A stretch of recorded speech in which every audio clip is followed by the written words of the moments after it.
Boa tarde, amigo. Tava mandando o link aqui para a galera aqui.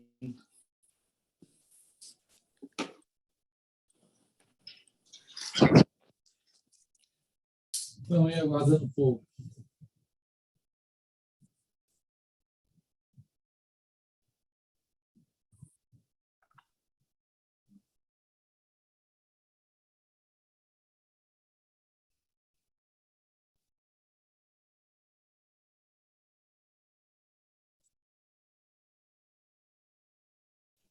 Não, estou aqui.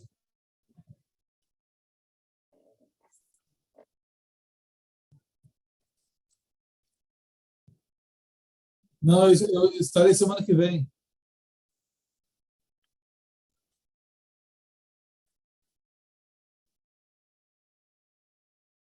É semana que vem, mas eu vou ter que passar com ele.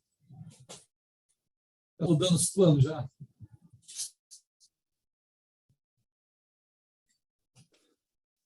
Não, porque o treinamento que eu ia participar aí ia ser no São Paulo, mas agora não vai ser mais no interior de São Paulo, vai ser no NASP, Engenheiro Coelho. Aí eu já vou estar lá e vou ficar por lá com o meu filho lá. Ah, agora aí mudou o cenário, mudou o cenário. E aí, Nino? E aí, Ailton? Você está aí muito bem acompanhado? Estou, você viu coisa. Estamos aqui. Estou em Seu Dadil, um abraço. Oi, Nino, um abraço. Tudo bem? Tudo bem. Oi, Adil. Quem está na casa Oi, de quem Nidinha. aí? Quem está Tudo na casa bem? de quem? Quem está na casa de quem? Ailton está na casa do Joilton. Então tá bom. Opa, estou ligando o computador aqui, o Nino. Beleza, Joilton? Eu vim para São Paulo hoje e não consegui voltar, me seguraram aqui. Tá bom. Só alegria. Seria.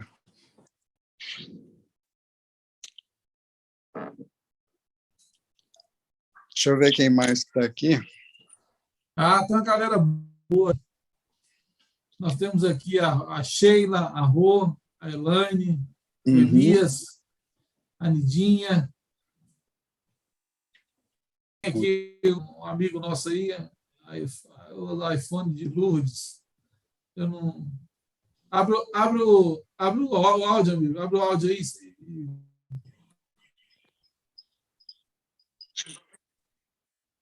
Então, meu nome é Vanderlei.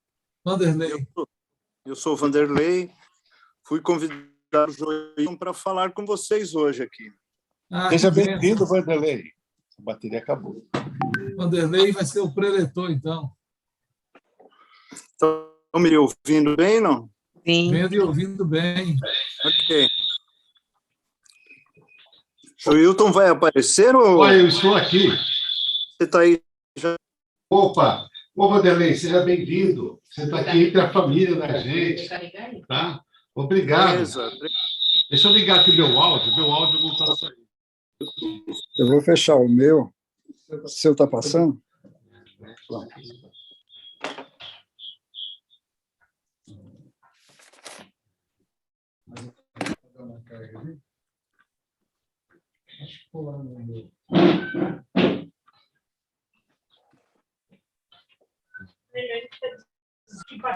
Ailton do Joilton.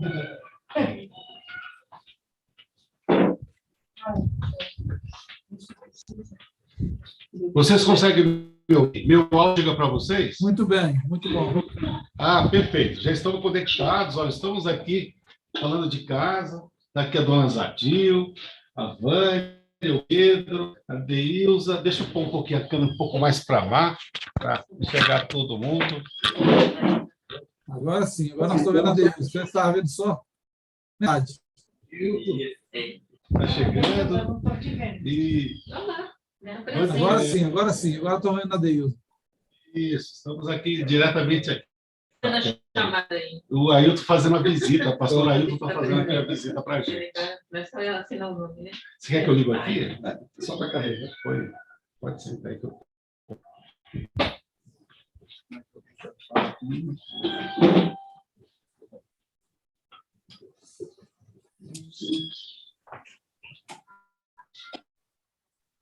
Oi. Recebi. Achei. Aqui, tá limpa. Obrigada. Comeu? Depois eu vou fazer mais para nós. Bom, gente, eu queria, antes de a gente iniciar, abrir um espaço aqui para nós fazermos nossos pedidos de oração. Alguém tem algum pedido especial de oração a Deus, que queira elencar, antes de nós fazermos a nossa primeira oração? Fique à vontade.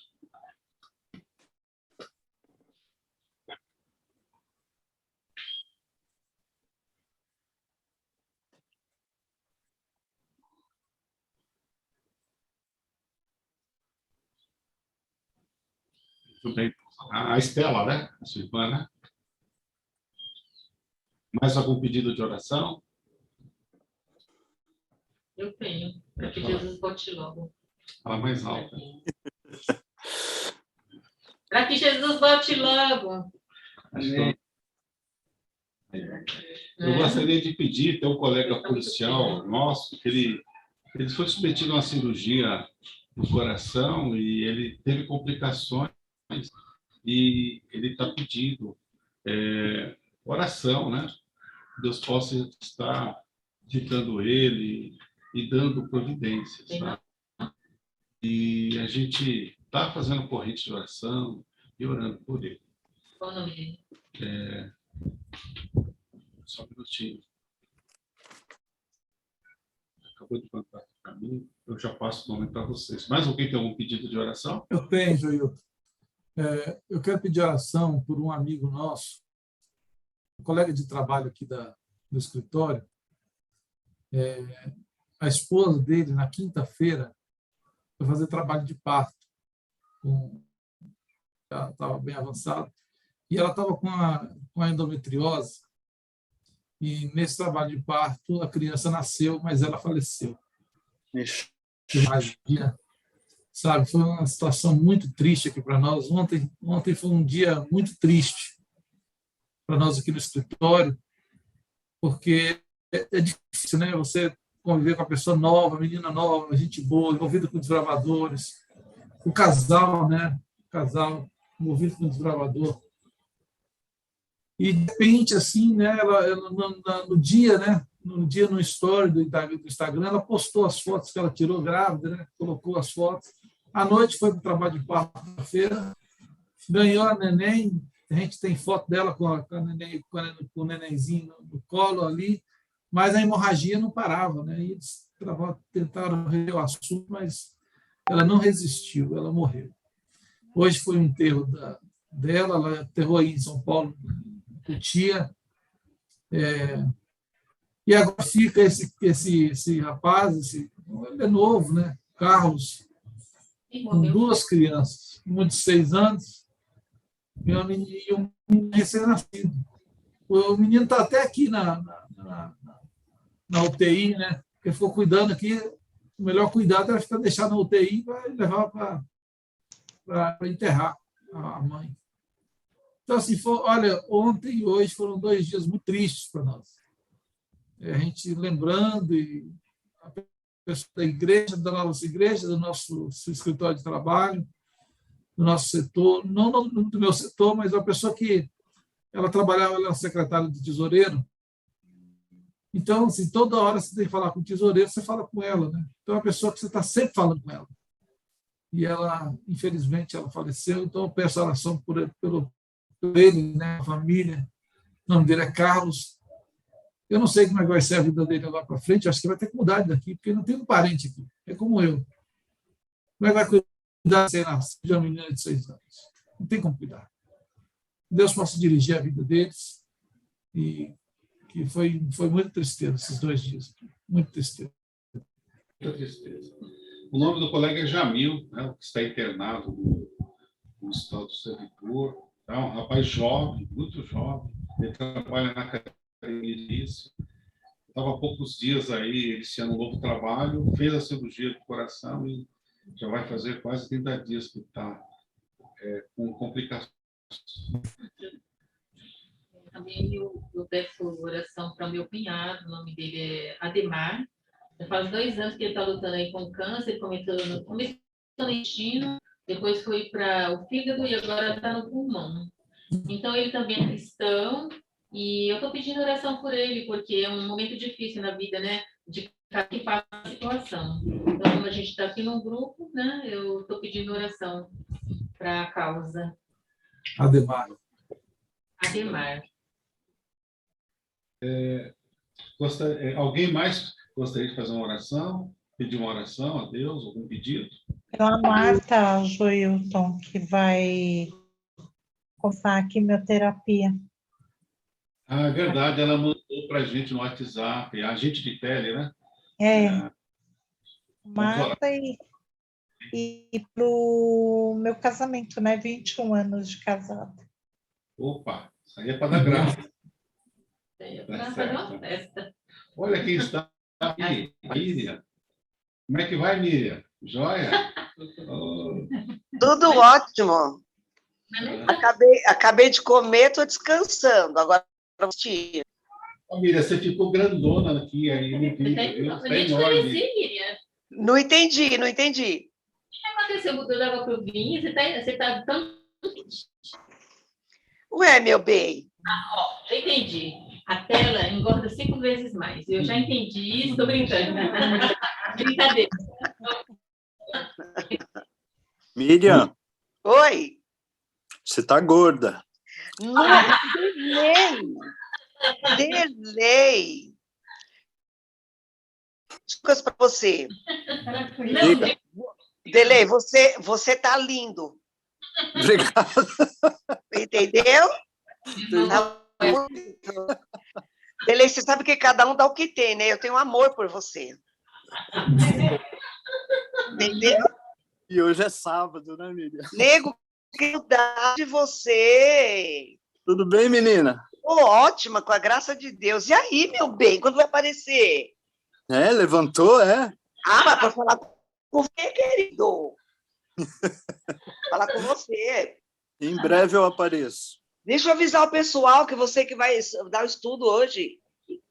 A Ayrton já foi, hein? Já falou? Já falou, Jô? O pessoal gosta mais quando você chama. Muito obrigada. Que bom que viu? Prazer mesmo. Bom, gente, vamos, então, orar. Vamos elencar os pedidos de oração.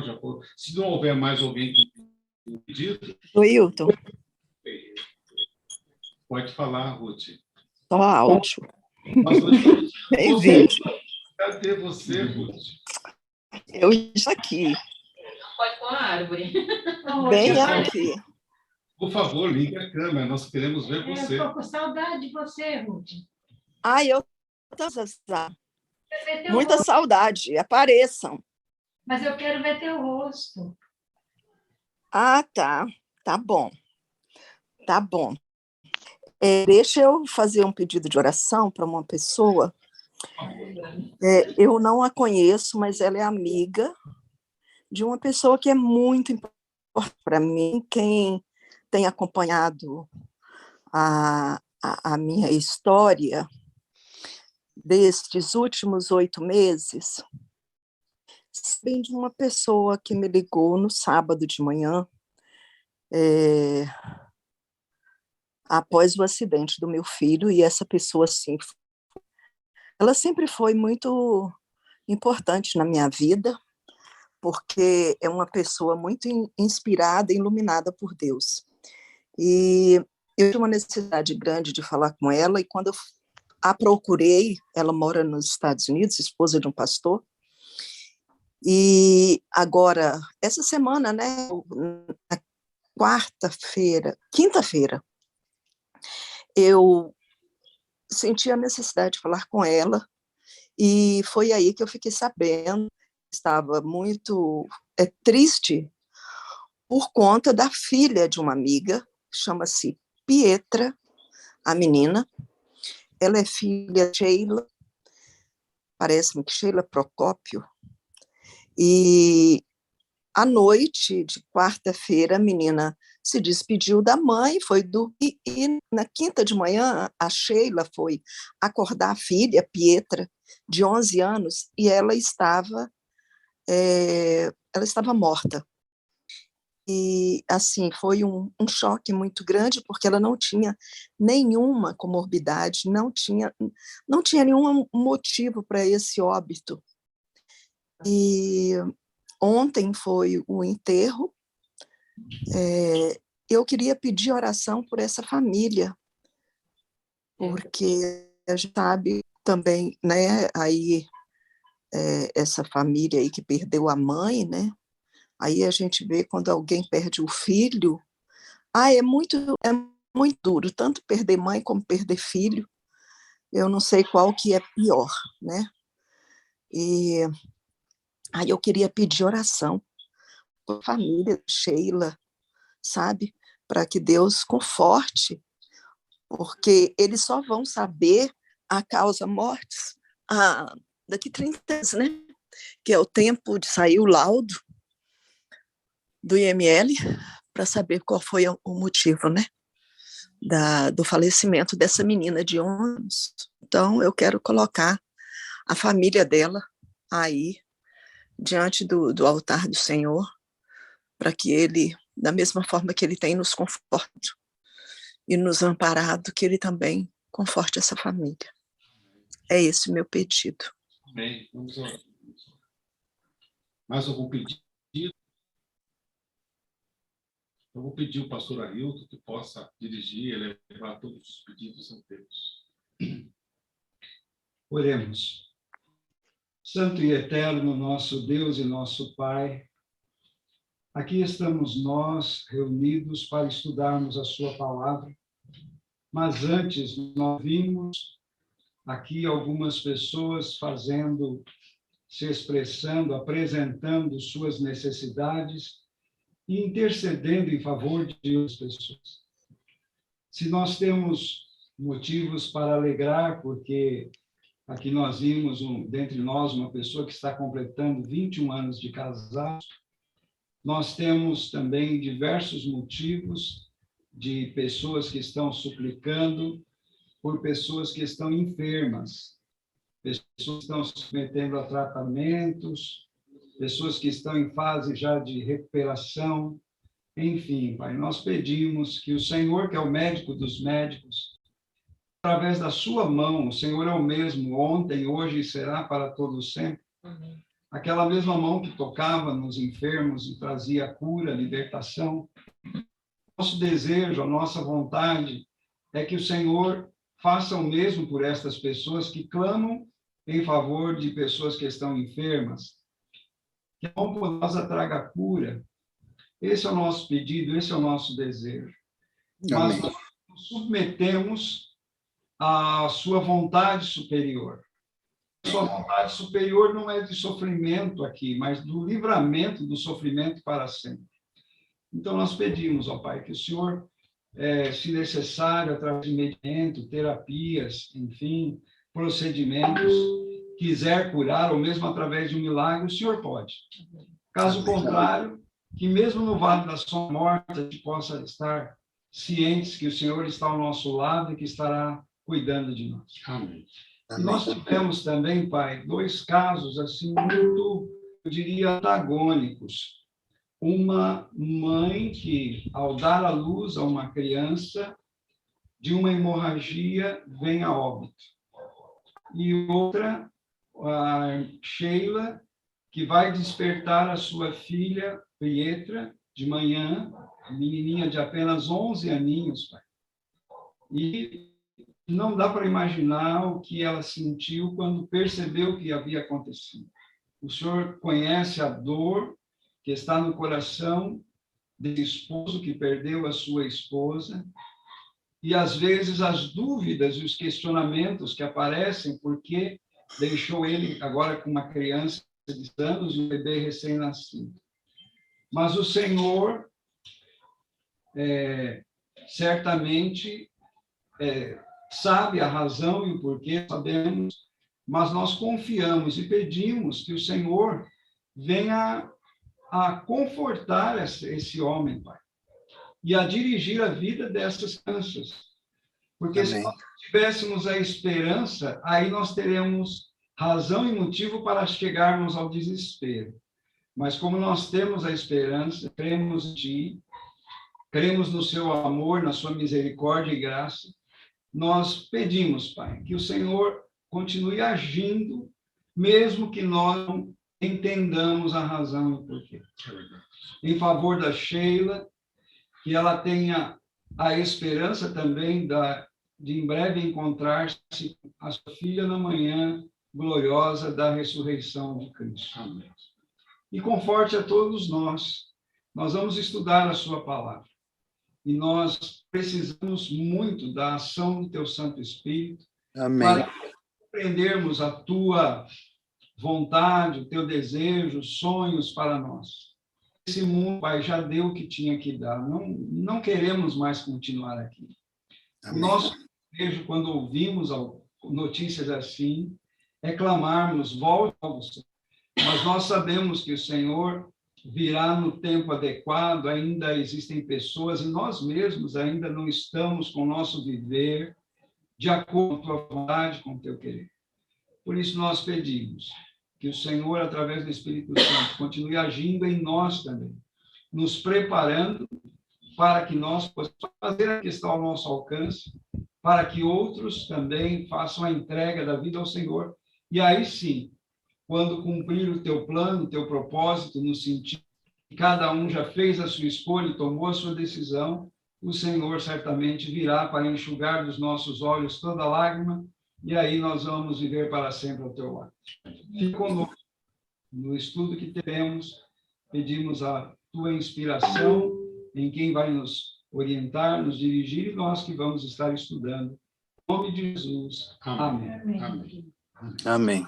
Amém. Meus queridos, eu quero apresentar aqui o nosso palestrante, o professor Vanderlei, uma pessoa sensacional. Eu conheci ele aqui no Espaço Novo Tempo da Penha, e a gente admira muito o trabalho, principalmente explicando profecias, ensinando a palavra de Deus.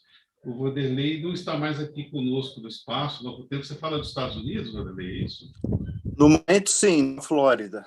Ah, tá. Como é que está o clima aí? Está gostoso?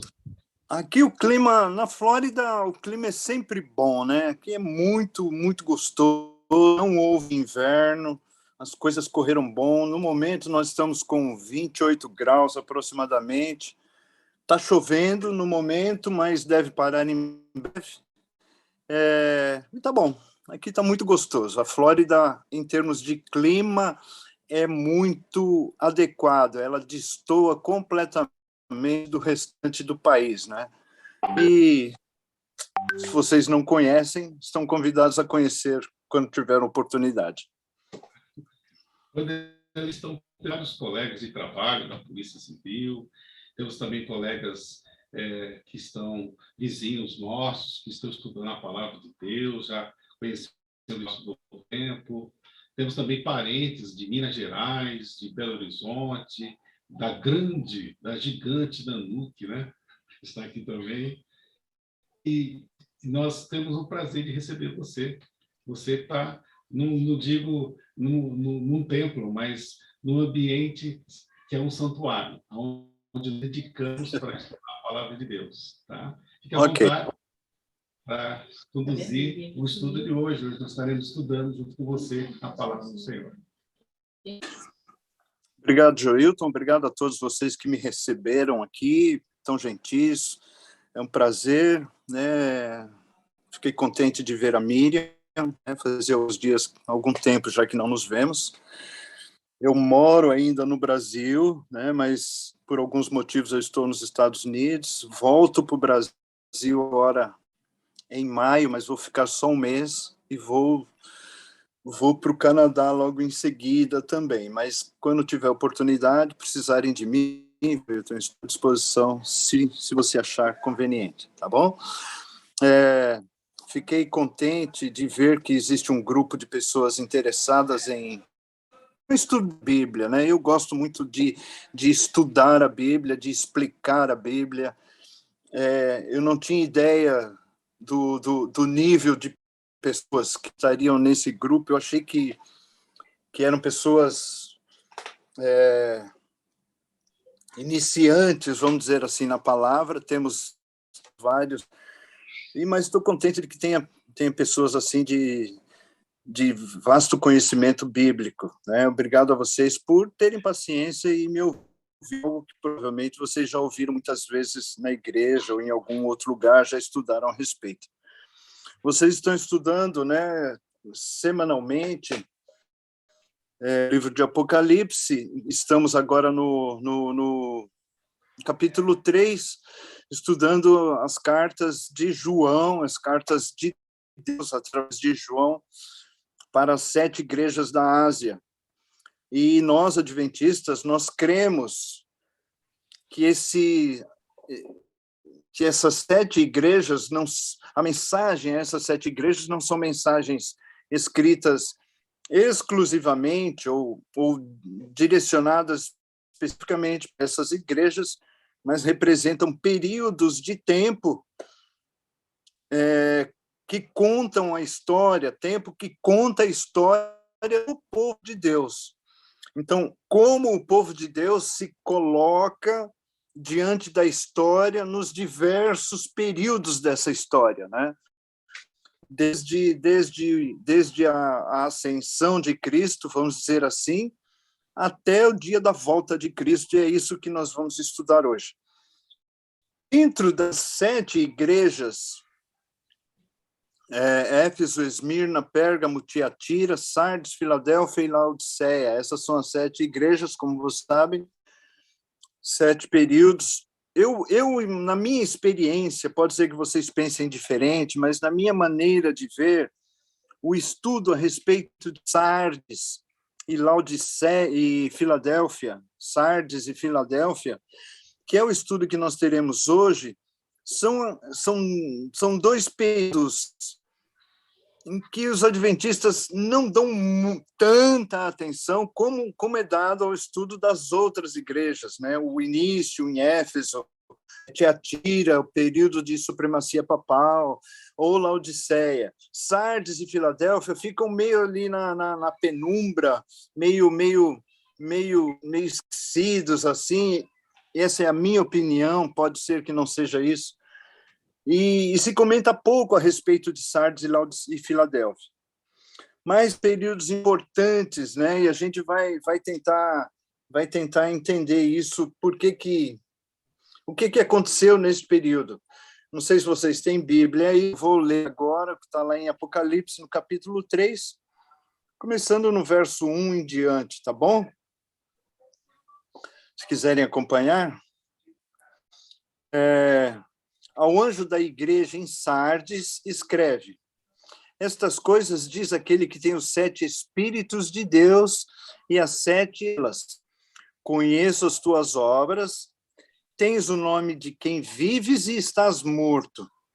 Sê vigilante, consolida o resto que estava para morrer, porque não tenho achado íntegras as tuas obras na presença do meu Deus. Lembra-te, pois, do que tens recebido e ouvido. Recording in progress.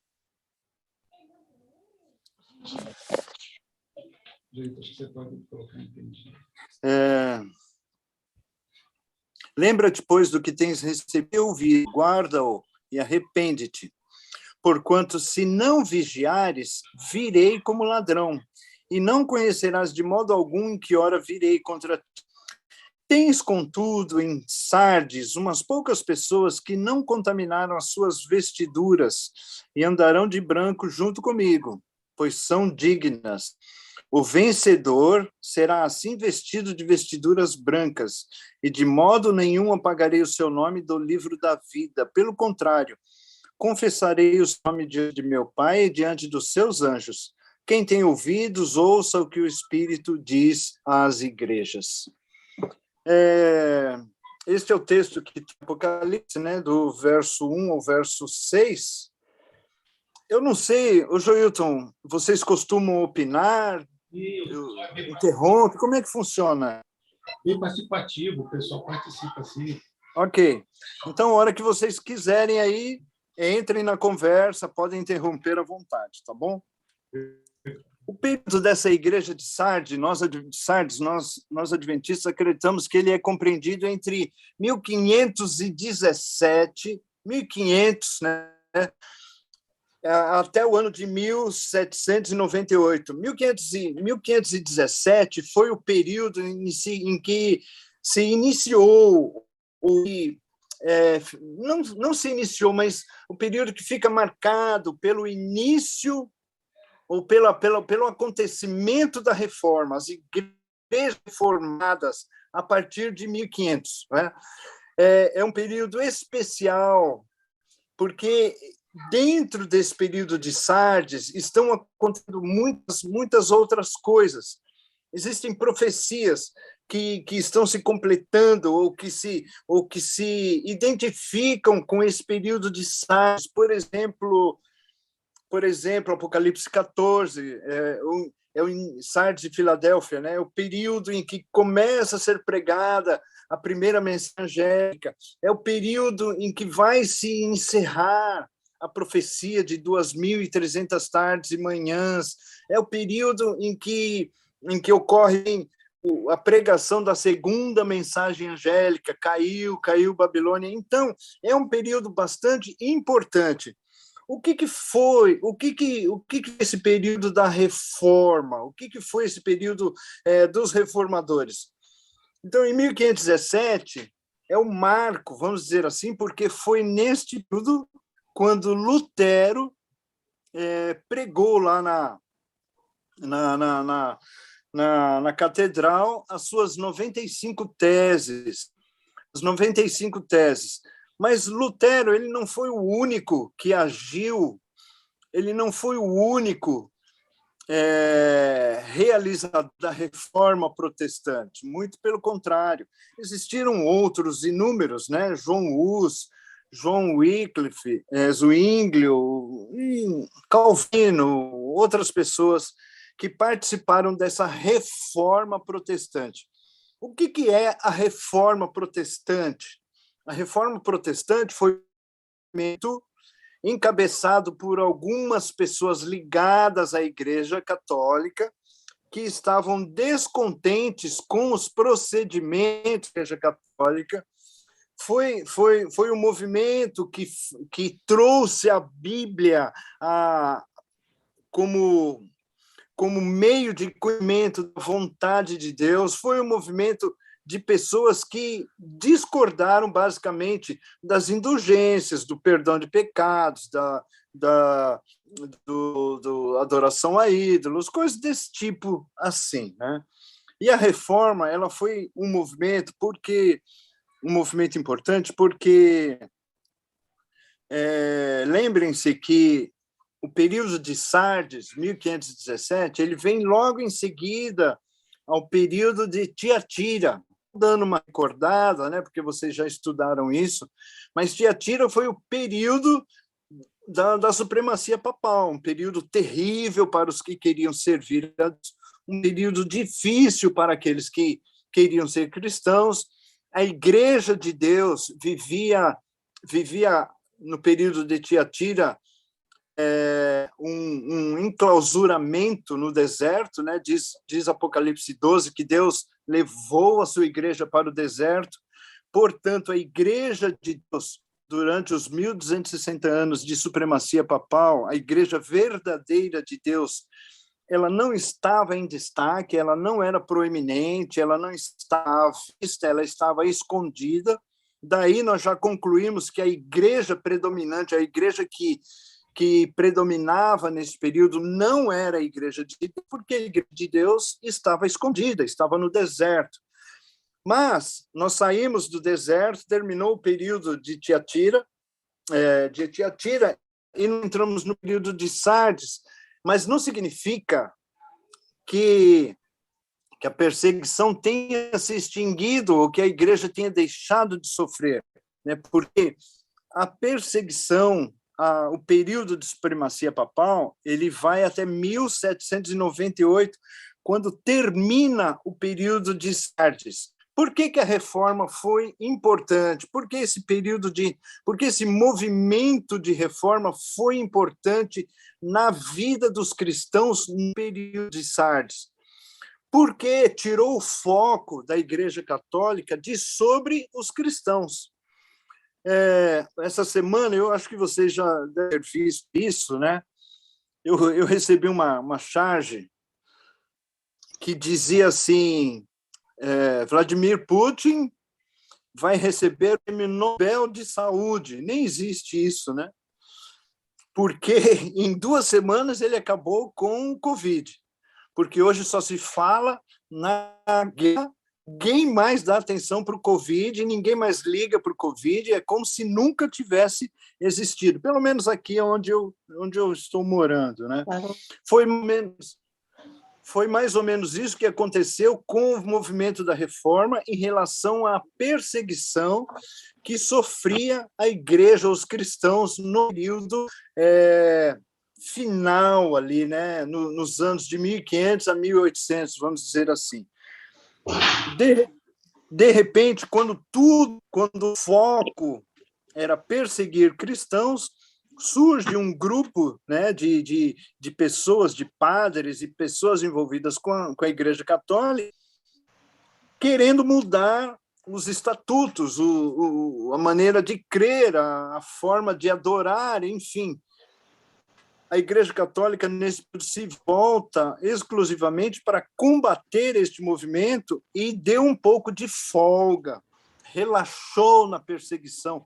Então, para o cristianismo, isso é algo bastante agradável, né? Foi bom nesse sentido de tirar o foco da perseguição sobre os cristãos. Este foi um movimento de reforma, um movimento de reforma protestante.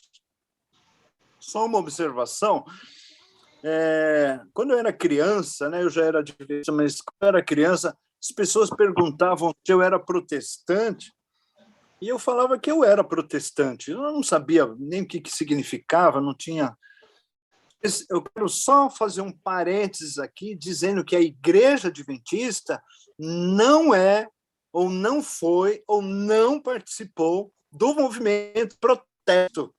Nós não somos protestantes nesse sentido. Nós nem existíamos, ok? A Igreja Adventista sequer existia. Nós somos descendentes, né? Nós viemos num período posterior, mas nós não temos os mesmos, não temos origem no movimento protestante da época da Reforma, por assim dizer. Mas, neste período, as pessoas descontentes com a Igreja Católica acabaram abrindo denominações, não é? Vocês conhecem várias delas, a Igreja Luterana principal, né?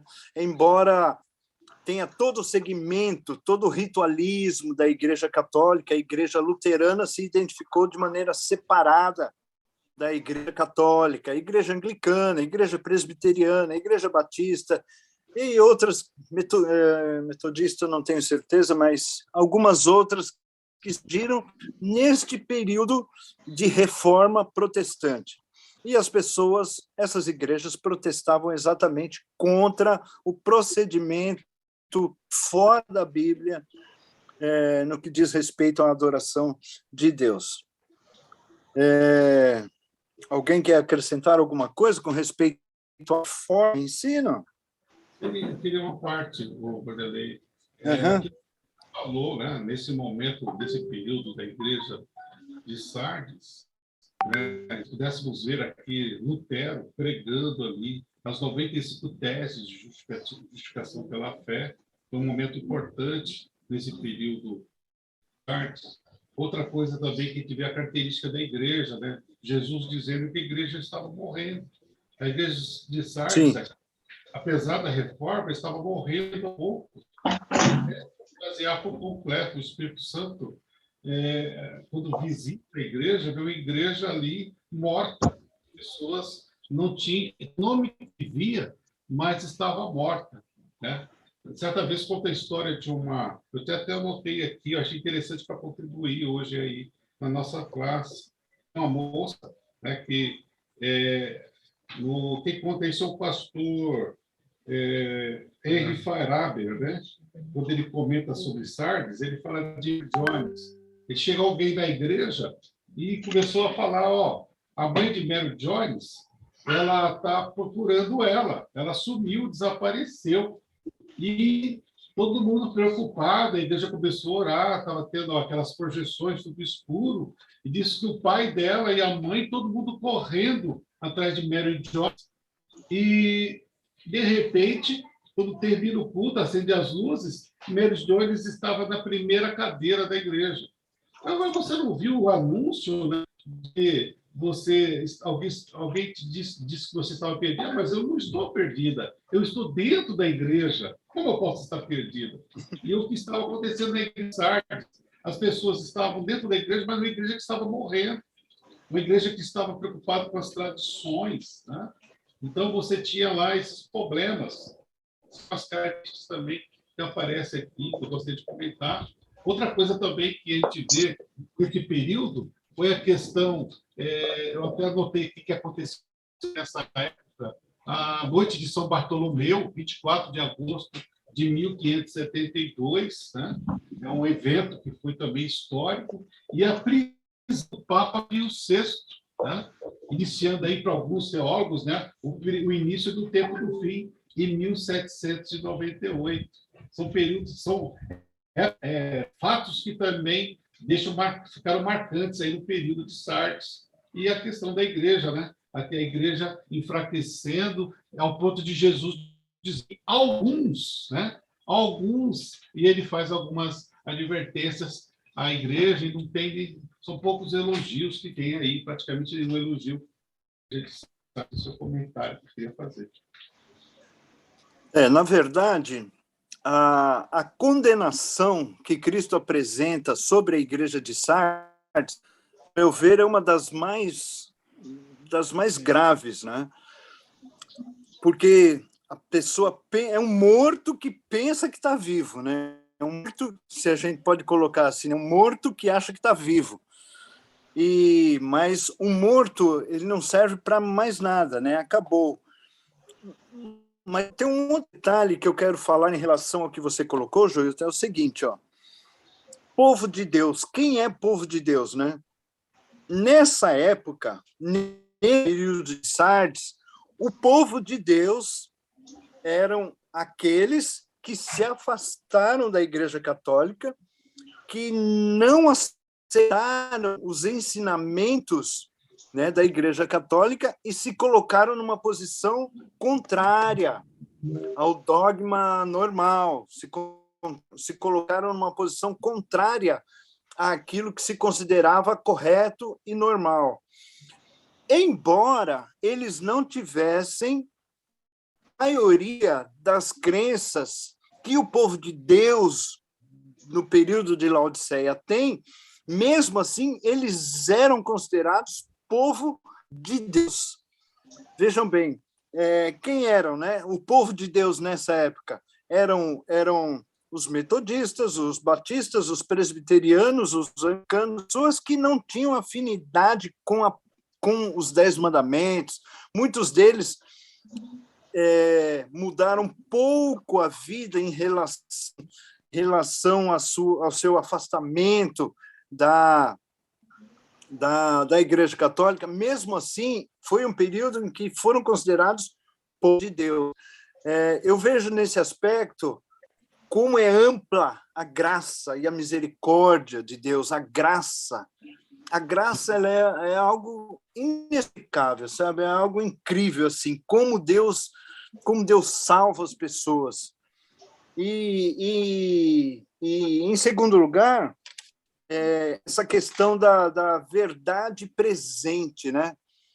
Vejam bem, eles foram perdendo, eles eram criados de Deus, eles não guardavam todos os mandamentos de Deus, eles apenas se opuseram eles apenas aproveitaram uma luz que chegou até eles se dedicaram a crescer nessa luz.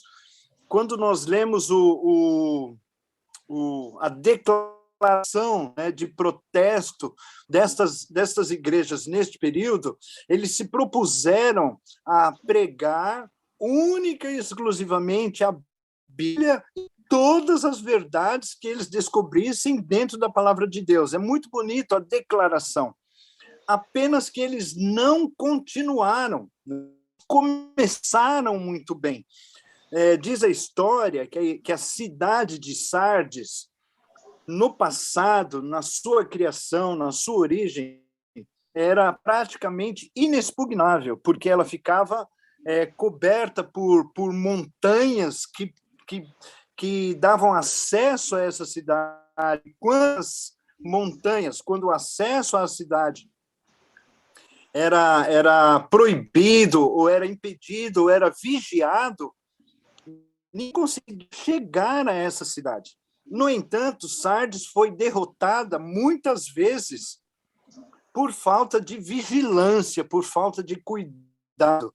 Então, embora fosse uma cidade forte, ela foi derrotada, ela foi vencida. Embora ela parecesse uma cidade resistente, ela não tinha essa resistência espiritual. O mesmo aconteceu com essas pessoas que, neste período, eram o povo de Deus. Mas diz o texto aqui de Apocalipse, mas se não vigiardes, e eles não vigiaram, e eles apenas começaram uma obra de reforma, eu virei com vocês como um ladrão. Esse texto tem duas coisas que chamam minha atenção. Se vocês não vigiarem, eu virei como ladrão. Veja bem, antes, as 4 igrejas, 4 períodos anteriores, não falaram, nem mencionaram a volta de Jesus. Sardes é a primeira igreja que começa a pensar na volta de Jesus. Se você não vigiar, eu vou voltar. De qualquer jeito, eu vou voltar. Mas se você vigiar, você vai estar pronto. Se você não vigiar, eu vou vir como um ladrão. Segunda coisa, se você não vigiar, você de maneira alguma vai saber quando eu vou vir. Então, chamando a atenção um pouco para a nossa situação, né? Nós podemos estar vivendo no período da sétima igreja, o último período da história do cristianismo nesse mundo, mas se a gente não vigiar, se vai saber, ou vai notar, ou vai perceber os sinais da volta de Jesus, nós não vamos nem saber quando, não vamos ter ideia de quando Jesus vai se aproximar. Ontem à noite eu estava conversando com meus filhos, falando sobre a guerra, né, porque é o assunto do momento, e eles falando sobre a Rússia, eu falei, a Rússia vai desaparecer, eu não sei como vai acontecer, eu não sei, mas a Rússia não tem uma profecia clara para dizer que a Rússia vai se manter no poder. Existem profecias claras com respeito aos Estados Unidos, com respeito a Roma, mas a Rússia tem uma tendência profética de desaparecer. As pessoas não pensam nessas coisas, por quê? Porque não vigiam. Às vezes, os sinais dos tempos não são claros, não são nítidos, as pessoas não estão percebendo a mensagem presente, mensagem importante para a nossa época, que é preparo para a volta de Jesus. Esse é um ponto importante. Alguém quer comentar? Fica à vontade.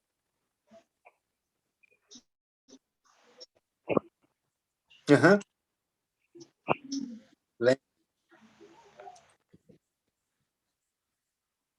Isso.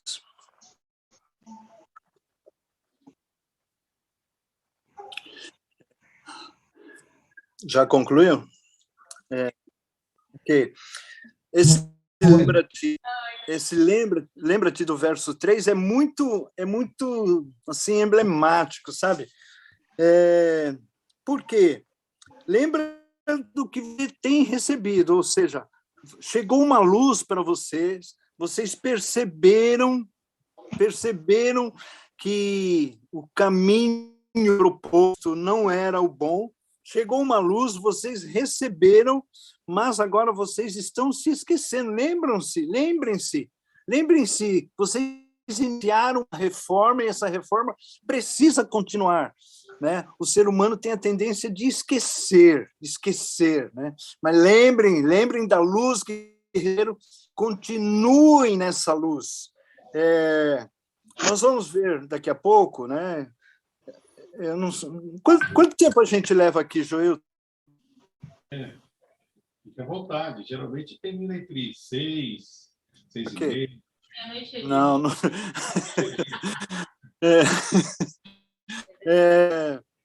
Mas, assim, lá na frente, né? Apocalipse 14 fala assim, caiu, a segunda mensagem angélica, caiu a grande Babilônia. Embora ela venha depois da primeira mensagem, que começou a ser pregada lá no período de Laodiceia, essa segunda mensagem ela se refere exatamente a Sardes. Ele fala assim, vocês começaram uma reforma boa, vocês aprenderam, vocês absorveram a luz que chegou na vida de vocês entenderam a necessidade de mudança, e agora essa luz morreu, ela tá bruxuleante, ela está apagando. Lembrem do que vocês receberam, porque a coisa não está boa, vocês estão morrendo. Na verdade, vocês acham que estão vivos, mas estão mortos, né? E, como eu disse, não existe nada pior que um morto achar que está vivo, né? Um morto, ele não reage, ele não auxilia, ele não contribui, ele não faz nada, e a pessoa acha que está ajudando, que está contribuindo, que está fazendo diferença, que está crendo na verdade, mas no fundo a pessoa está morta. Essa é uma observação significativa. Lembra-te, portanto, lembrem-se daquilo que vocês recebeu, porque se você não lembrar, eu virei de qualquer jeito e você não vai estar preparado. Começa-se a falar em Sardes da necessidade de preparo para a volta de Jesus. No entanto, o verso 4. Alguém quer falar? Essa característica é muito marcante, você comentou, Wanderlei, é o que a gente tinha comentado lá da experiência do pastor Henry Farabi. A mulher estava dentro da igreja, achado por conta estava salva, né? E é uma característica que essas cartas de Jesus, elas trazem mensagens para a igreja da época, no caso a igreja de Sardes. Sim. Mostram o posicionamento da profecia através dos tempos, através da história, e traz mensagens para a gente. Sim. Que para a gente, essa questão da vigilância que você tanto ressaltou, e o fato de estar dentro da igreja, pode ser que nós estamos totalmente salvos se a vigilância e as obras que a gente produz não forem aceitáveis a Deus. Pode, fica à vontade.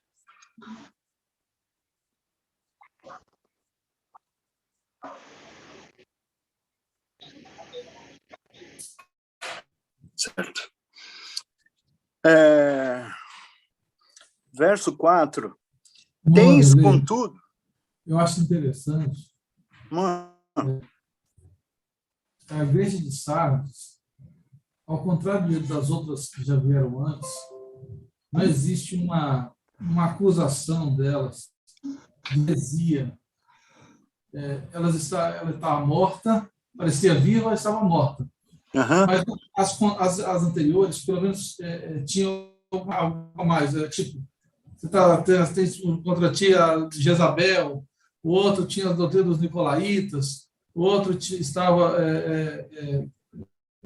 sentado no trono de Satanás, os judeus estão sentados. Então, assim, eles não têm essa característica, aparentemente, não tem essa característica de heresia, né, de alguma coisa idólatra, mas parecia vivo, mas estava morto. Quero comentar com vocês o verso 4. Tens, no entanto, no meio de vocês, algumas pessoas, poucas pessoas, que não contaminaram as suas vestiduras. Então,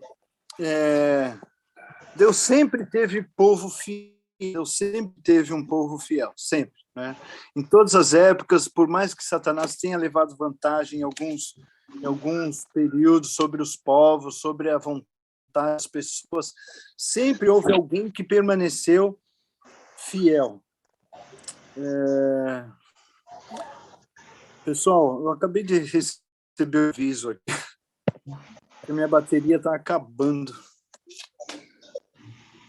Que coisa desagradável. Eu precisaria procurar uma fonte de energia. Vocês, um minuto, vão comentando entre vocês aí, por favor. Vontade, alô? Pode ser? Estou comentando aqui enquanto você coloca... Tá. Esse assunto que o Nilo colocou é interessante, é um comentário até aqui da pesquisa que eu estava fazendo aqui do pastor Rifarab, até faço propaganda para fazer o merchan, que é o Apocalipse verso por verso, tá? Ele traz um detalhamento de cada verso da palavra de Deus.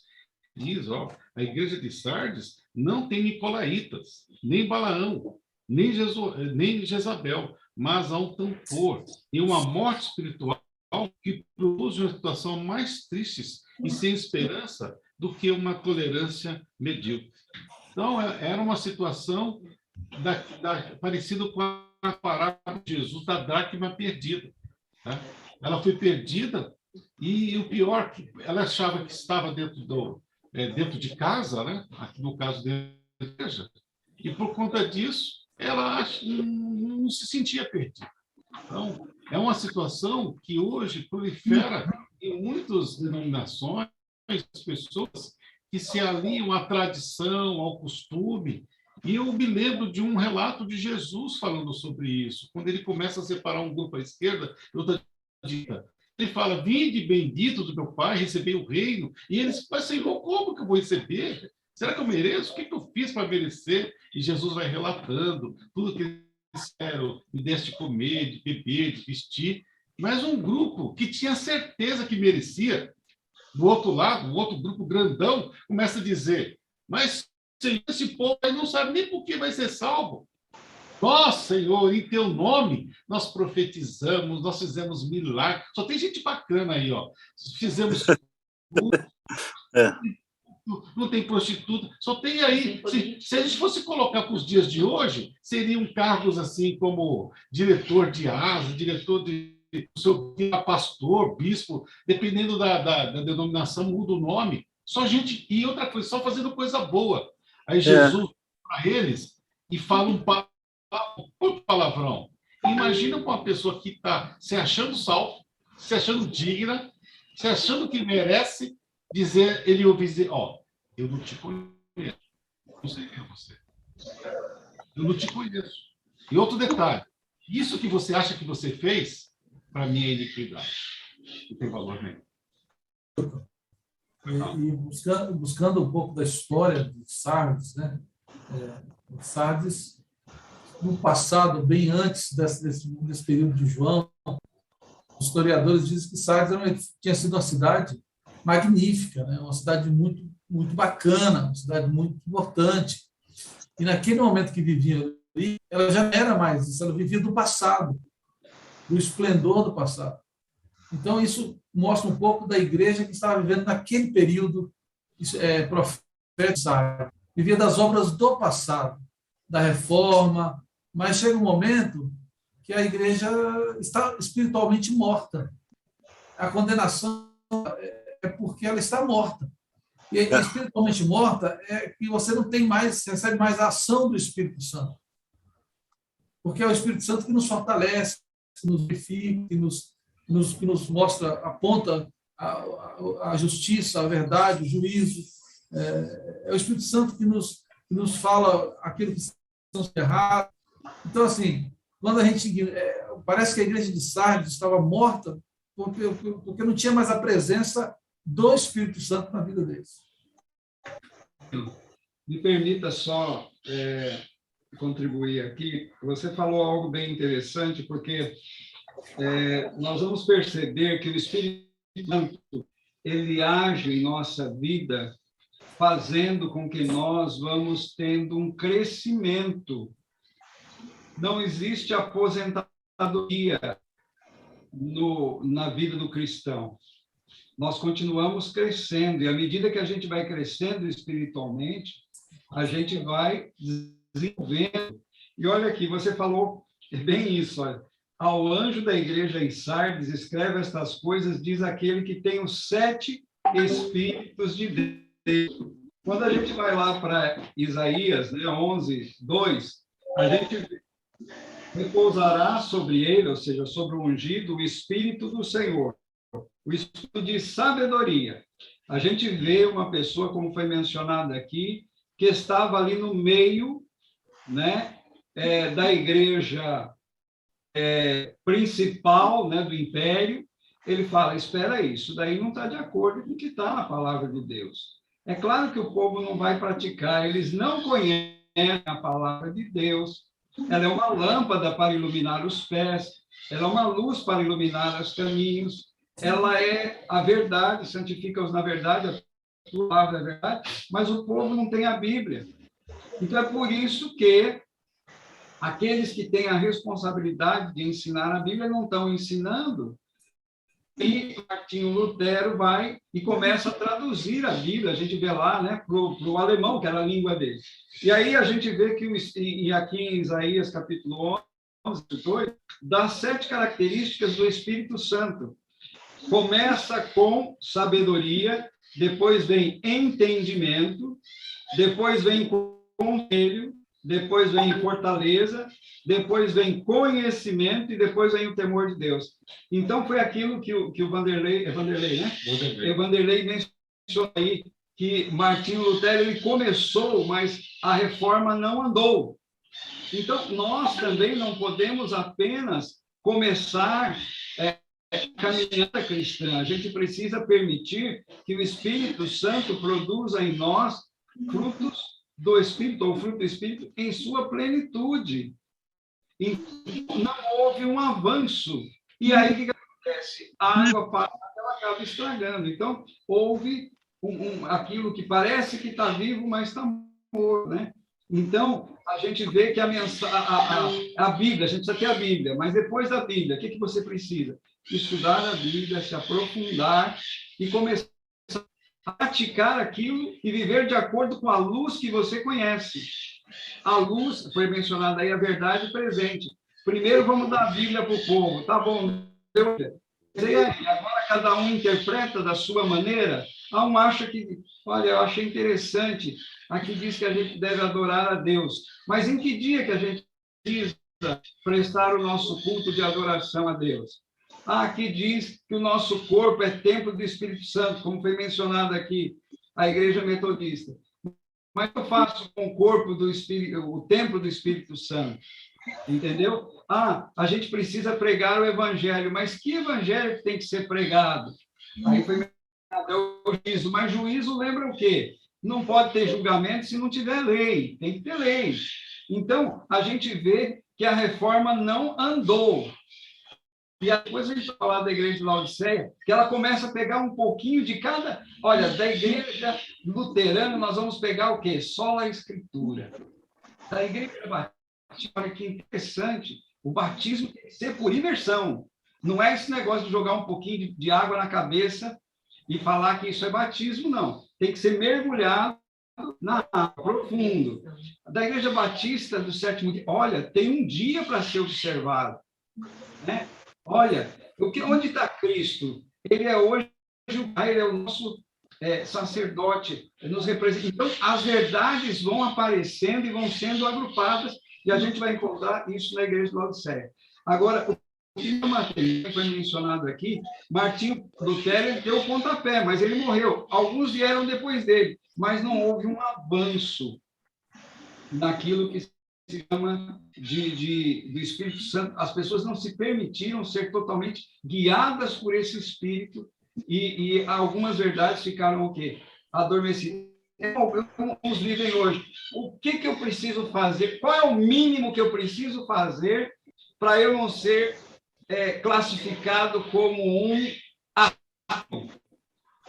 Qual é o mínimo que eu preciso fazer, sei lá, em termos assim, para não ser considerado uma pessoa que é um herege? Então, a gente está fazendo o mínimo do mínimo. Qual que é o mínimo do mínimo? Deu tempo, você vai à igreja. Não deu tempo? Aí você deixa, vai outro dia. Se sobrou dinheiro, você é fiel a Deus. Não sobrou, entendeu? E a gente vai fazendo o quê? O mínimo do mínimo. E aí a gente tem a aparência que a gente está vivo, mas no fundo a gente está o quê? Morto. E pior, com um sério problema aí, porque nós temos esse conhecimento e eles lá naquele tempo não tinham.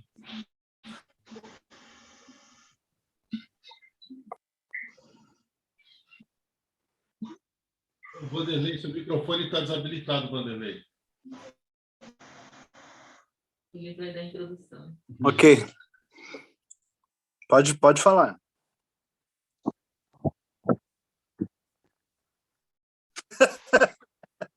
Isso, mas tudo bem.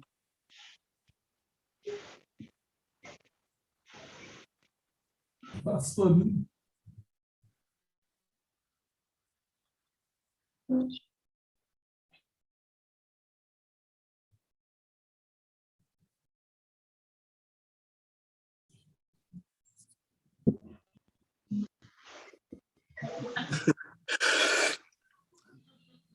O que a gente aprende, pessoal,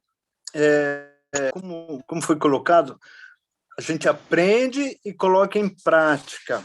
O fruto do Espírito, segundo a Bíblia, é progresso. É muito colocado isso aí, ó. O fruto do Espírito é progresso, é bondade, longanimidade, mansidão, e assim vai progredindo.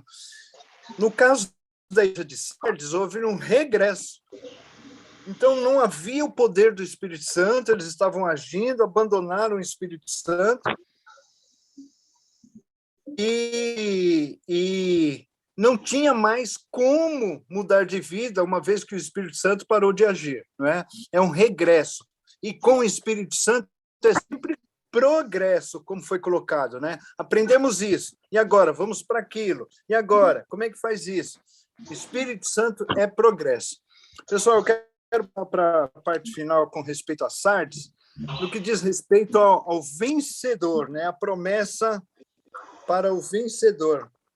E o texto afirma que menciona o livro da vida, né? Menciona o livro da vida. Eu quero ler isso com vocês.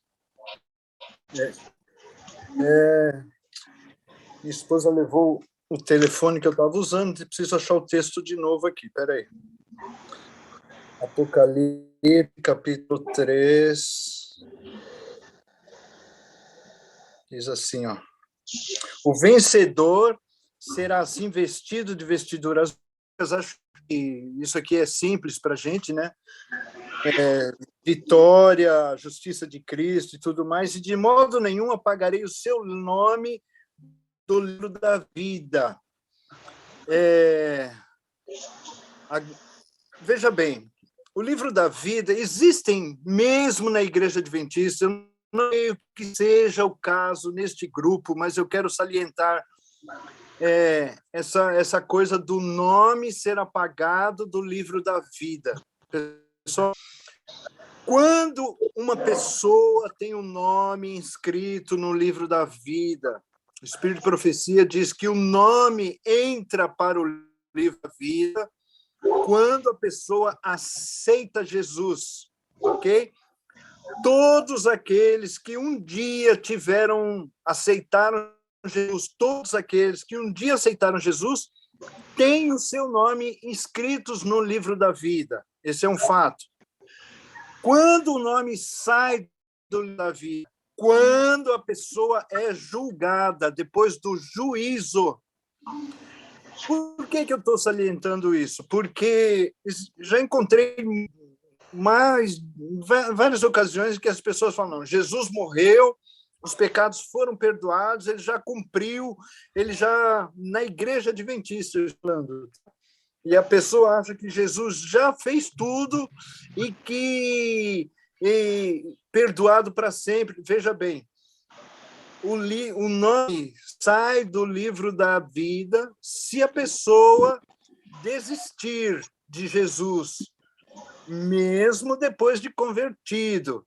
Isso acontece no dia do juízo, tá bem? O nome só, mesmo que a pessoa já desistiu de Jesus, assim como os pecados ficavam escritos ou ficavam gravados no santuário durante um ano inteiro, os pecados das pessoas ficam registrados até dia do juízo, assim como o perdão também. Só no dia do juízo, quando essa pessoa é julgada, é que a pessoa sai ou permanece no livro da vida. Eu quis apenas colocar isso como um detalhe. Segunda coisa,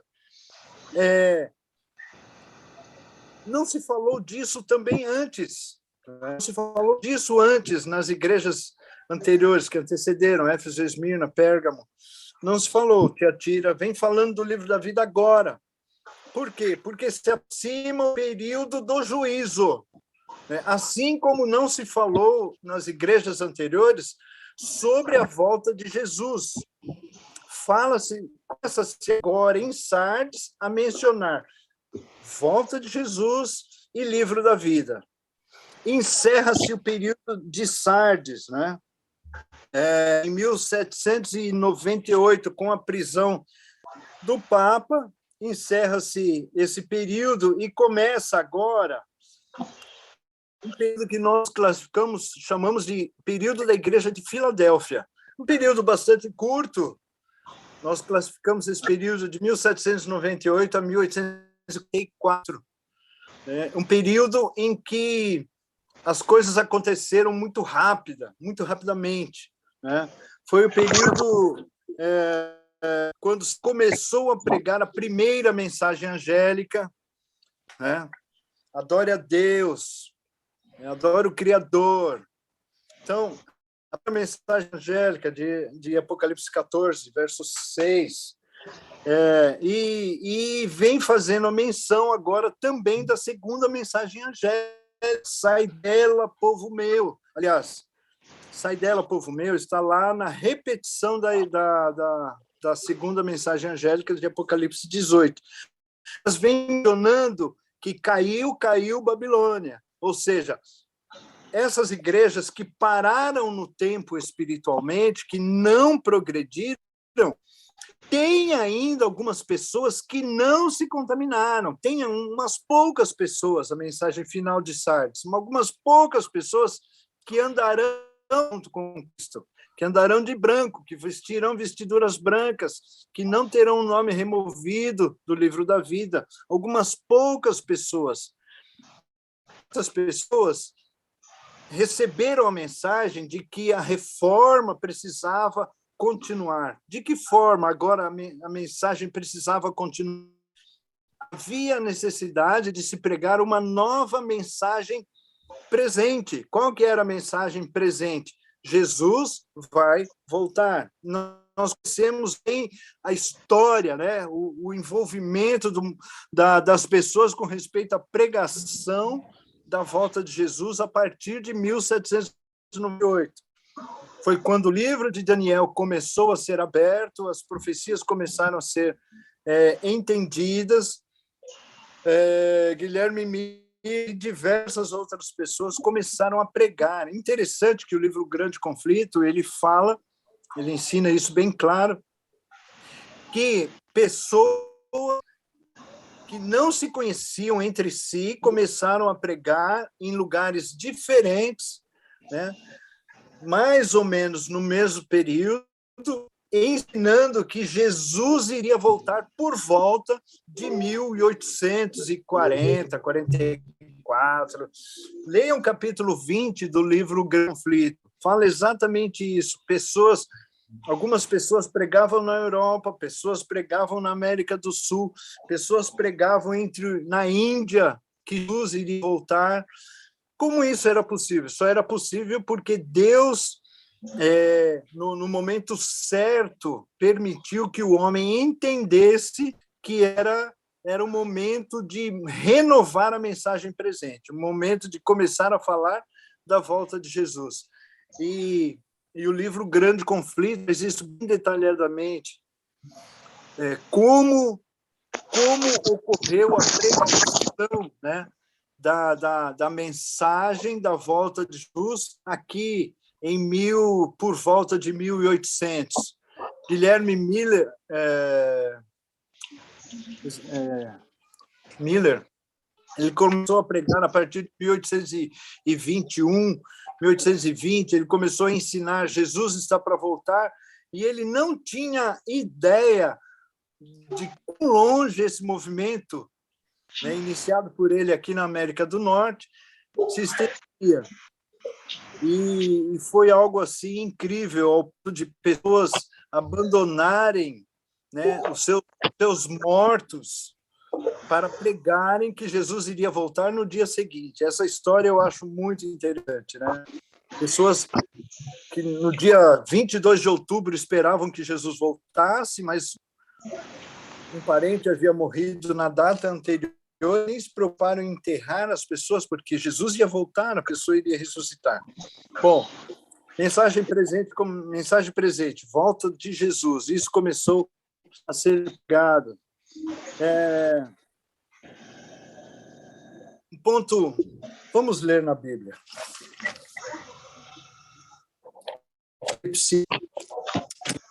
Não quer parar aqui.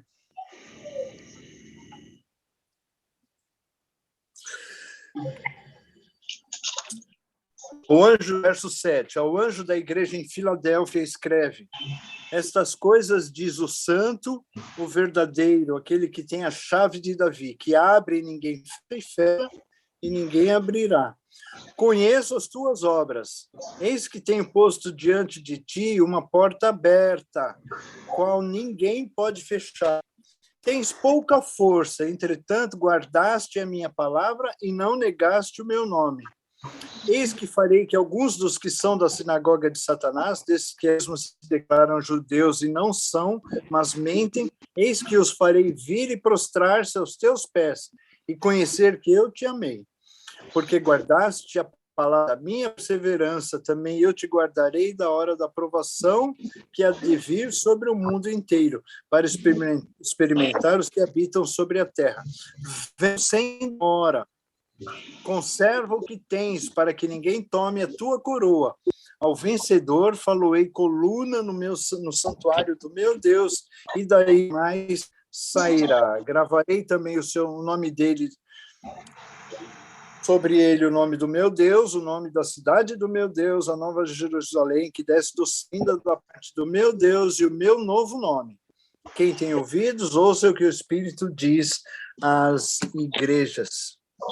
Pessoal, este período vem de 1798 a 1844, abrange o grande desapontamento pelo qual passaram os cristãos que estavam à volta de Jesus, primeiro na primavera de 1844, e eu creio que se nós estivéssemos vivendo naquela época, provavelmente nós seríamos envolvidos com essa mensagem, acreditaríamos nela e também certamente não perceberíamos o erro que eles haviam cometido em relação ao cálculo sobre a volta de Jesus.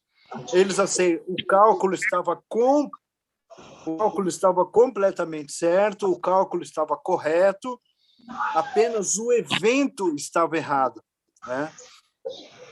Falei para vocês, em Sardes, começa a se falar do livro da vida. O livro da vida está diretamente ligado ao juízo, ok? Então, em 1844, o evento não era a volta de Jesus, embora essa mensagem tenha tomado proporções assim mundiais, o mundo inteiro, principalmente na América do Norte, soube que Jesus iria voltar. Milhões de pessoas se uniram a esse movimento. Milhares dessas pessoas que se uniram ao movimento o fizeram por medo das consequências, mas milhões de pessoas ficaram sabendo que Jesus iria voltar e se prepararam. E era um movimento assim supra-religioso, vamos dizer. Não se pedia que as pessoas deixassem as suas religiões para se prepararem para a volta de Jesus. Solicitava somente que as pessoas crescem e se preparassem para a volta de Jesus. E as pessoas tinham a ideia de que deveriam permanecer nas suas igrejas, nessas igrejas reformadas que nós acabamos de falar, mas com o passar do tempo o movimento foi ganhando força, poder, e a oposição foi se levantando de tal maneira que foi necessário criar-se um outro movimento. Nessa época aqui, até 1844, haviam batistas adventistas, metodistas adventistas, presbiterianos adventistas, porque adventista era aquela pessoa que aguardava, que cria na mensagem que anunciava a volta de Jesus, o advento de Jesus. Então, os adventistas eram todos aqueles que criam que Jesus iria voltar. Passou-se o período da primavera de 1844, quando Jesus não veio, Guilherme Miller e outras pessoas refizeram os cálculos e descobriram a data de início de contagem dos tempos, e nós estamos falando aqui da profecia de 2.300 tardes e manhãs, de Daniel 8,14, ela deveria errar-se não na primavera, mas no verão de 1844. Renovou-se o entusiasmo, as pessoas novamente se pararam para receber Jesus em 1844, mas diz o livro Grande Conflito, a senhora White ensinando que o dedo de Deus pediu que eles percebessem o erro que haviam cometido com respeito ao evento que deveria acontecer. Mas estamos então falando do período da igreja de Laodiceia, quando houve um grande movimento, um grande envolvimento das pessoas no que diz respeito à pregação da volta de Jesus. A partir deste período, esse movimento ele jamais cessou. Nós, como adventistas do sétimo dia, e para quem, se alguém não souber, a Igreja Adventista passou a existir somente a partir de 1863. Antes disso, não havia Igreja Adventista. Então, quando algumas pessoas falam que nós já marcamos várias vezes a data da volta de Jesus, isso é uma mentira, porque nós nem existíamos em 1844, tá bem? Mas, a partir daí, iniciou-se o movimento e a pregação do Evangelho intensamente, né? A Bíblia fala que um anjo voando rapidamente, trazendo o evangelho eterno, isso demonstra a importância dessa pregação, a importância dessa mensagem, o vigor, a força com que ela seria pregada e com velocidade ela atingiria todas as nações, tribos e línguas. Alguém quer comentar, por favor? Eu queria fazer um comentário sobre essa porta aberta. Pois não. Essa porta aberta ela é extremamente interessante, porque ela tem um valor simbólico da grande oportunidade que eles tiveram de pregar sobre a volta de Jesus, que não tinha existido isso antes. Então, eu falo assim, olha, eu coloco diante de vocês uma porta aberta, que ninguém pode fechar. Só Deus pode fechar essa porta. É interessante essa questão da porta aberta, e mais para frente nós vamos ver que tem a porta aberta, a porta fechada, aquele negócio todo, mas é fantástico isso. Essa porta aberta é justamente a facilidade com que eles tiveram para fazer essa pregação dessa mensagem no período tão curto tempo, né? Como você mencionou aí, é o período da igreja mais curta, né? Isso. De 1798 a 1844. E outro detalhe, né, que a mensagem de Apocalipse fala assim: vocês têm pouca força. Vocês têm pouca força. Eles não tinham condições, eles não tinham dinheiro, eles não tinham tecnologia, mas o poder de Deus agindo através dessas pessoas fez com que a mensagem chegasse a milhões de pessoas. E isso tão significativo que, embora ocorresse o desapontamento, embora milhões de pessoas abandonassem, vamos dizer assim, essa mensagem ela é forte, ela permaneceu forte, e nós continuamos nesse intuito da pregação da volta de Jesus.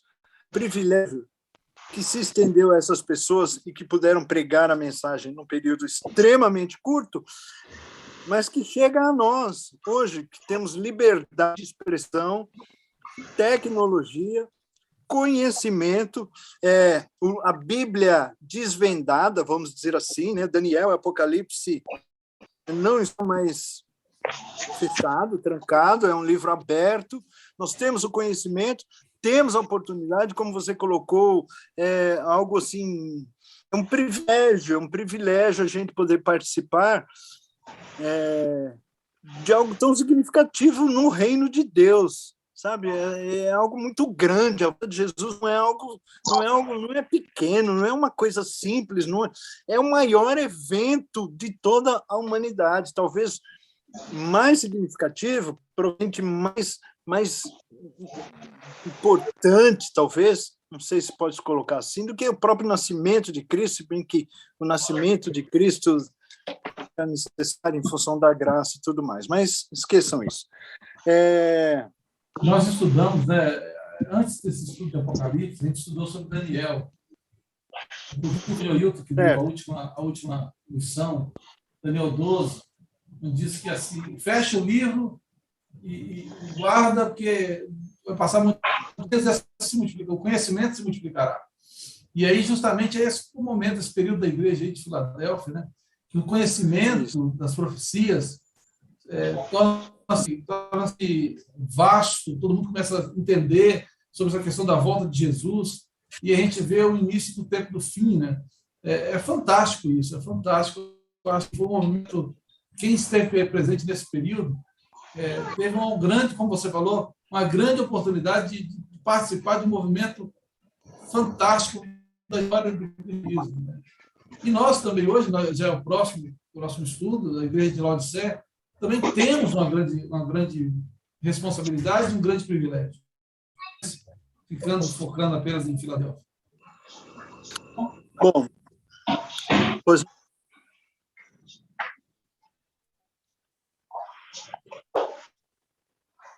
não.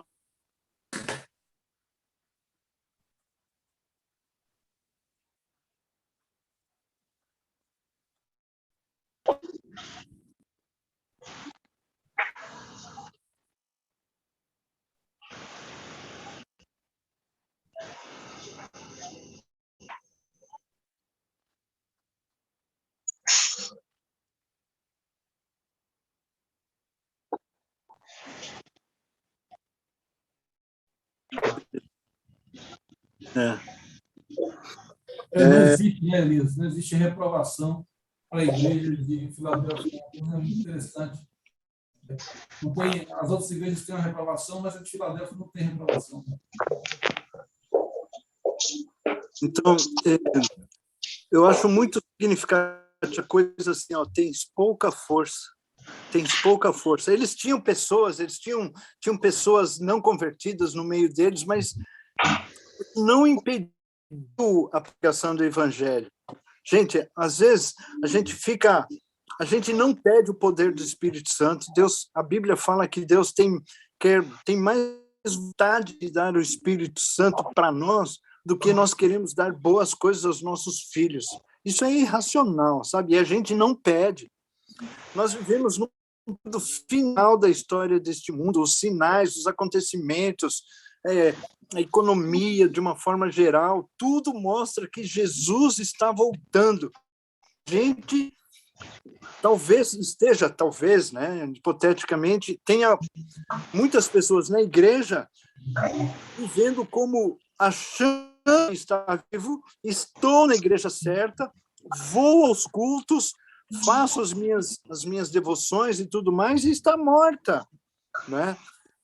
Agir como dependendo do Espírito Santo, pedir orientação do Espírito Santo, porque quando o Espírito age, bem, a pregação ela aconteceu de uma maneira miraculosa no mundo inteiro, de repente aconteceu e pregou-se. Isso vai acontecer de novo, isso vai se repetir. Essa pregação que ocorreu de 1798 a 1844, a igreja de Filadélfia, essa pregação é chamada do clamor da meia-noite. Isso vai se repetir num alto clamor antes da volta de Jesus. Pessoas serão convidadas, pessoas que querem participar da pregação do Evangelho, pessoas que vão sentir o privilégio de divulgar a volta de Jesus, pessoas que estão amando pela presença do Espírito Santo, vão ser convidadas a repetir novamente a segunda mensagem angélica. Isso está lá em Apocalipse, capítulo 18. Caiu Babilônia. Saiam dela, povo meu. Assim como a igreja reformada manteve a fidelidade de algumas poucas pessoas, nos nossos dias também, nos dias da igreja de Laodiceia, haverão algumas pessoas fiéis que permanecerão fiéis apesar de todas as circunstâncias. E essas pessoas vão convidar outras pessoas que não conhecem Jesus para que saiam desse imbróglio religioso que existe hoje.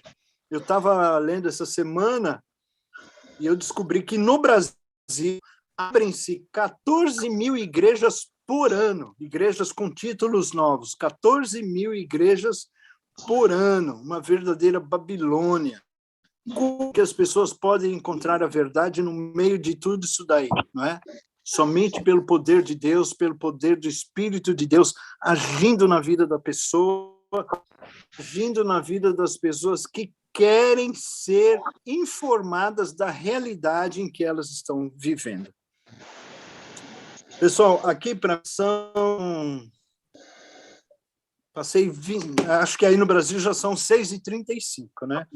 Eu estou encerrando aqui, não sei se vocês têm mais alguma coisa a comentar, querem prolongar, querem colaborar com mais alguma coisa, estou ouvindo vocês.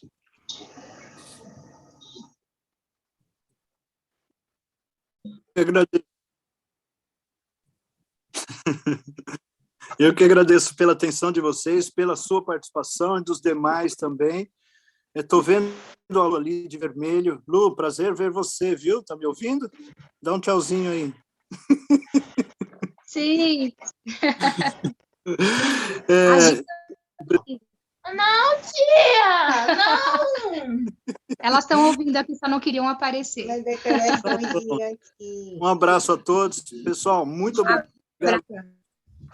Muito obrigado por terem ficado até o final, né? Se precisarem de mim ainda outras vezes, estou à disposição. Jailton, muito obrigado pelo convite, viu? Deus abençoe vocês.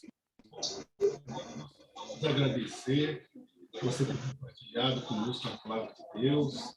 Você aí está longe da gente, mais perto aqui, através da palavra, através do conhecimento. Para nós foi muito enriquecedor e nós só temos a agradecer a sua participação. Tá bom? Muito obrigado. Obrigado a vocês. Então, está lá no nosso calendário de temas.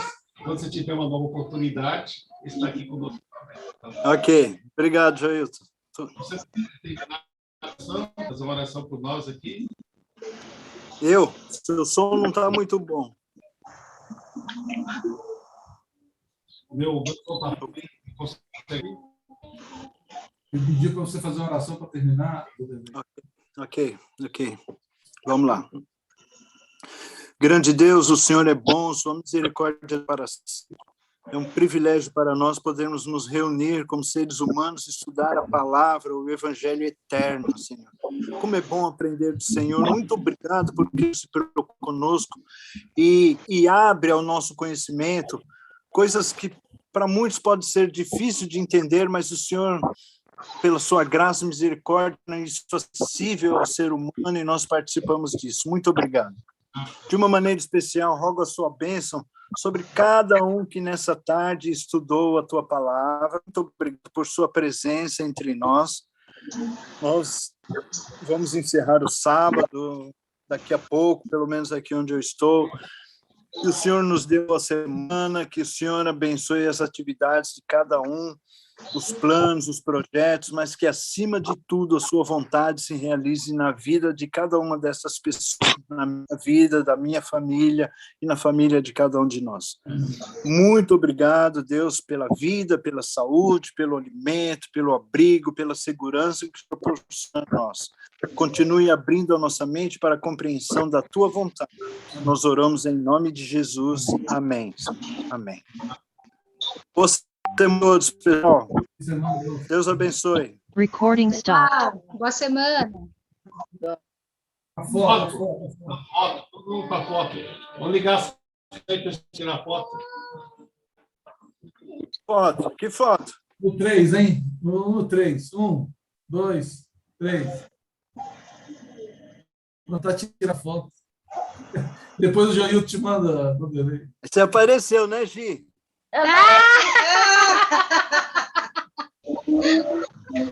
Não registrou a foto. Tchau, gente. Obrigado, viu? Tchau. Feliz semana para Boa noite, pessoal. Boa noite, pessoal. Oi, pessoal, tudo bem, Joilton? Valeu, aí, Dino. Oi, tudo bem? Boa noite. Valeu, Dino. Boa noite para vocês. Feliz semana para todo mundo, viu? Feliz semana para vocês também, gente. Valeu. Até sábado que vem. Semana, Alexandre. Feliz semana, Joilton. Para todo mundo. Joilton, preciso ligar. Vou te ligar. Acho que mudei os planos, viu? Tem uma alteração de planos aí. Tem uma alteração? Ah, tá.